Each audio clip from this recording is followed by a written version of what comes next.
Мәрия Мұратқызы Дәуленова, руы кіші жүз әлім, тәңір берген келіні серек сайыбы. Аяулы анамыз Мәрия Мұратқызының дүниеден өткеніне 40 күн толды. Алланың жазуына не шара. Аяулыда ақ көңіл, ел жұртына сыйлы, туған туыстарына қамқоршы, ақылшы бола білген анамызға жатқан жеріңіз жайлы, топырағыңыз торқа болсын, жаныңыз жәннатта болып, қабіріңіз Алланың нұрына толсын дейміз.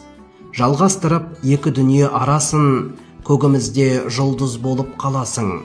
Иманды бол, нұрға толсын қабірің, топырағың торқа болсын, анашым.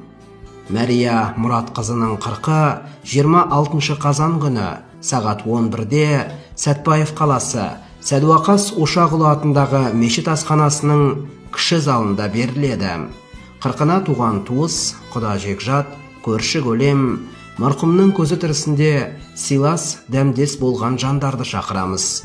40-ын берушілер, бауырлары, туған туыстары.